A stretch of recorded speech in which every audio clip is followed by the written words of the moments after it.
Good morning. Welcome to education and अभिवाचन channel. आज आपण बातमी लेखन पाहणार आहोत. बातमी लेखन 5 मार्कांसाठी येते. काल घडलेली घटना बातमी म्हणून आपण आज लिहिणार आहोत.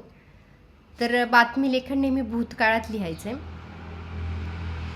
या संदर्भात प्रश्न कशा प्रकारचे येऊ शकतात, तर दिलेल्या घटनेवरून बातमी लिहिणे किंवा दिलेल्या सूचक शब्दांवरून बातमी लिहिणे किंवा कार्यक्रमाची बातमी लिहिणे. या 3 प्रकारापैकी एका प्रकारात प्रश्न विचारला जाऊ शकतो. या सगळ्या गोष्टींचा तुम्ही अभ्यास केला असेल. आपण आणखी एकदा रिव्हिजन करूया, पाहूया. आपण वाचन प्रेरणा दिन याच्याबद्दलची बातमी बघूया. शीर्षक डॉक्टर अब्दुल कलाम यांचा वाढदिवस वाचन प्रेरणा दिन म्हणून साजरा केला. आपण सुरुवात करूया बातमी लिहायला. पहिले काय लिहायचे? ग्रंथालय व वाचनालयातर्फे वाचन प्रेरणा दिन साजरा आमच्या वार्ताहराकडून. मेन तुम्ही लिहिलंय आमच्या वार्ताहराकडून. तर वार्ताहराकडून कसं लिहायचे पाहून घ्या शब्द. आणि वरती काहीतरी 2 लाईनमध्ये लिहायचे की कुठे साजरा झाला, या विद्यालयात साजरा झाला, या शाळेत साजरा झाला, या कॉलेजमध्ये साजरा झाला, आणि आमच्या वार्ताहराकडून. मग कधी, प्रमुख पाहुणे कोण होते, अशी सगळी सुरुवात करायची.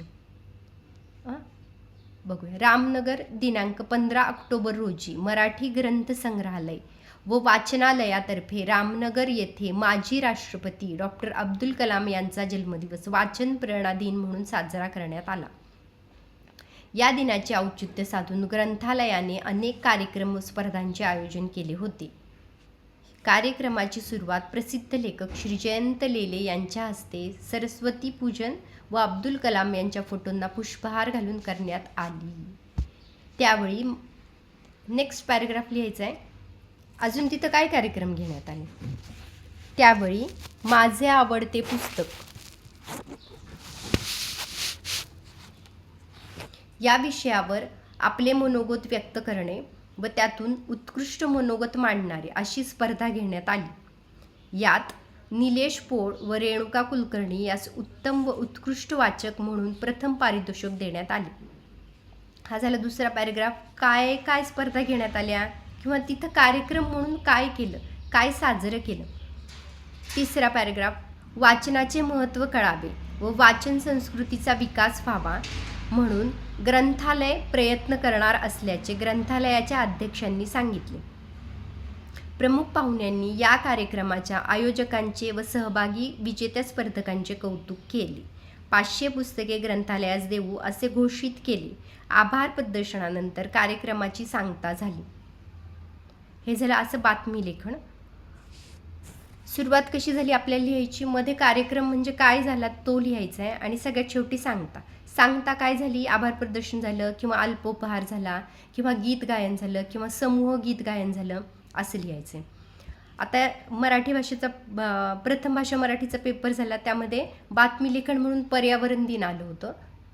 पर्यावरण दिन 5 जूनला साजरा करतात. तर आपण अशाच पद्धतीने बातमी लिहू शकतो की कोणत्या शाळेत साजरा केला. मग 6 जूनला बातमी आली आहे.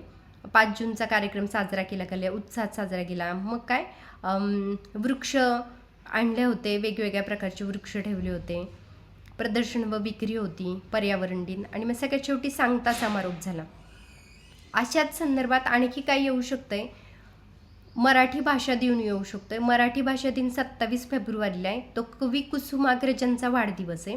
बालिका दिन 11 ऑक्टोबरला आहे. विज्ञान दिन 28 फेब्रुवारीला आहे. आपण या सगळ्या गोष्टी लक्षात ठेवायच्या आहेत की कोणत्या दिवशी आहे, तारीख लक्षात ठेवायची आहे. त्या पद्धतीनं एखादे लेखक किंवा एखादे वैज्ञानिक यांना कार्यक्रमाला आपण बोलवले अध्यक्ष म्हणून, तेव्हा त्यांचं एखादं नाव पण लक्षात ठेवायचं आहे.